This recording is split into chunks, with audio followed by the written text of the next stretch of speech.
Assalamualaikum warahmatullahi wabarakatuh. Alhamdulillahirrabbilalamin. Wassalatu wassalamu ala asrafil anbiya'i wa mursalin wa ala alihi wa sahbihi rasulillahi ajma'in. Amma ba'du. Puji dan syukur marilah kita panjatkan kepada kehadiran Allah Subhanahu wa taala, karena atas kelimpahan rahmat dan hidayahnya kita masih dalam keadaan sehat saat ini. Salawat serta salam semoga senantiasa tercurahkan kepada Nabi besar kita, Nabi Muhammad SAW. Beliau adalah orang yang telah membawa kita keluar dari zaman kegelapan zaman jahiliyah menuju zaman cahaya yang terang benderang saat ini. Baiklah, pada pertemuan kali ini kami akan mempresentasikan stop judi online, bahaya dan solusinya dalam perspektif Islam. Selamat menyaksikan. Assalamualaikum warahmatullahi wabarakatuh. Perkenalkan, saya Muhammad Fatih Syihab dan kami dari kelompok 1 Shining Team Badan Mentoring TU Generasi 14 Nayara Cakra. Pada kesempatan kali ini, kami akan mempresentasikan hasil analisis kami mengenai sebuah fenomena sosial yang sangat hangat dan relevan dengan kehidupan generasi muda saat ini, yaitu judi online, atau yang sering disingkat sebagai judol. Selamat menyaksikan. Untuk bagian pertama, yaitu tujuan presentasi. Tujuan presentasi kami adalah mengupas tuntas fenomena maraknya judi online yang sedang melanda Indonesia. Yang kedua, menganalisis akar permasalahannya secara mendalam, baik dari aspek sosial maupun spiritual. Dan ketiga, mencari solusi komprehensif berdasarkan panduan syariat Islam yang mulia. Baik, untuk memahami fenomena ini, mari kita pahami latar belakangnya terlebih dahulu. Saat ini, Indonesia tengah berada dalam fase yang dapat dikatakan sebagai darurat judi online. Iklan judi online bertebaran di mana-mana, mulai dari permainan game online, pesan singkat, kolom komentar media sosial, hingga aplikasi pesan instan seperti WhatsApp dan Telegram. Fenomena ini bukan hanya menyasar pada orang dewasa, namun juga sudah merambah hingga kalangan remaja, bahkan anak-anak usia sekolah dasar. Berbagai media sosial seperti CNN, Kompas, dan Liputan 6 telah melaporkan dampak nyata yang sangat memprihatinkan ini. Berdasarkan data resmi yang dirilis oleh Pusat Pelaporan dan Analisis Transaksi Keuangan atau PPATK, pada tahun 2025 perputaran uang dari aktivitas judi online di Indonesia hanya pada kuartal pertama saja sudah menembus angka yang sangat fantastis, yaitu sebesar 43 triliun, itu hanya dalam waktu 3 bulan. Yang lebih memprihatinkan lagi, data PPATK menunjukkan bahwa terdapat 80.000 anak di bawah usia 10 tahun yang telah terpapar judol, serta 440.000 remaja berusia 10 hingga 20 tahun yang telah menjadi pemain aktif. Total pemain judi online di Indonesia diperkirakan mencapai lebih dari 3,2 juta akun aktif. Bahkan Presiden Republik Indonesia Bapak Prabowo Subianto secara resmi telah menyatakan bahwa negara kita mengalami kerugian sekitar 133 triliun per tahun akibat aktivitas judi online ini. Data ini bukanlah opini atau dugaan, melainkan fakta yang valid dan dapat dipertanggungjawabkan.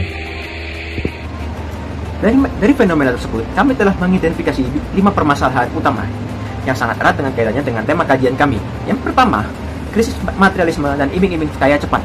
Yang kedua, akses yang tidak terbatas melalui smartphone. Yang ketiga, lemahnya literasi digital di keluarga. Yang keempat, keperosotan akhlak dan integritas diri. Yang kelima, yang terakhir, lemahnya pondasi iman dan tauhid.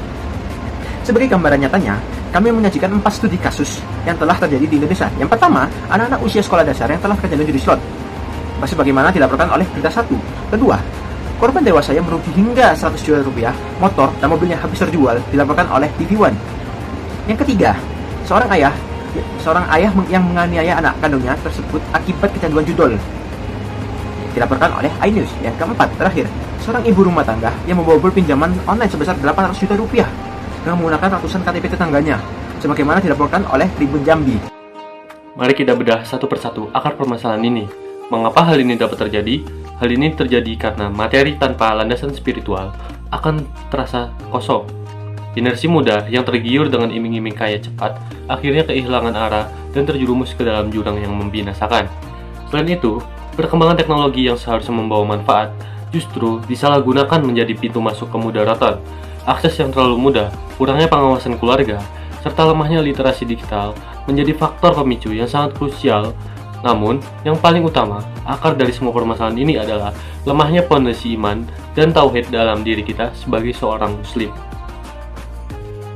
Untuk menemukan solusi dari permasalahan ini, mari kita kembali kepada pedoman utama umat muslim, yaitu Al-Quranul Karim. Hal ini sangat sejalan dengan firman Allah Subhanahu wa taala dalam Al-Quran surat Al-Maidah ayat 90 yang berbunyi, Ya ayyuhallazina amanu innamal qamru wal maisiru wal ansabu wal azlamu rijum min amali syaitoni fajtanibuhu la'allakum tuflihun.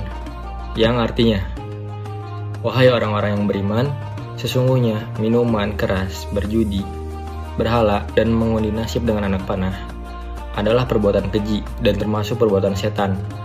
Maka jauhilah perbuatan-perbuatan itu agar kamu beruntung. Ayat ini menunjukkan dengan sangat tegas bahwa judi atau yang dalam Islam disebut maisir adalah perbuatan yang haram, hukumnya secara mutlak.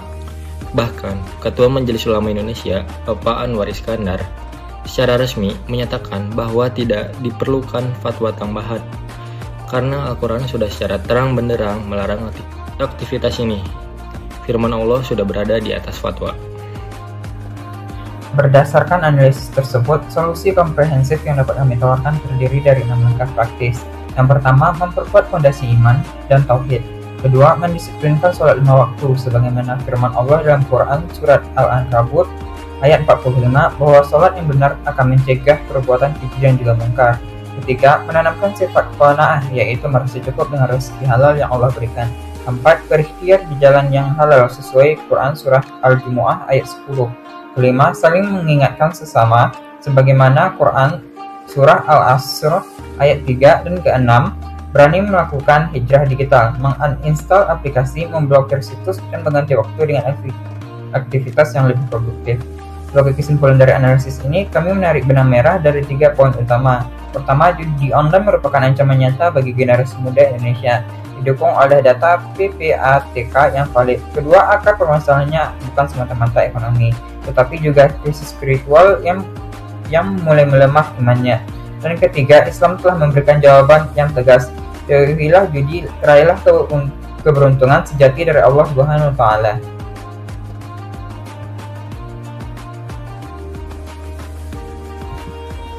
Demikianlah pemaparan analisis dari kelompok kami, kelompok 1. Semoga pemaparan singkat ini dapat memberikan wawasan bermanfaat bagi kita semua.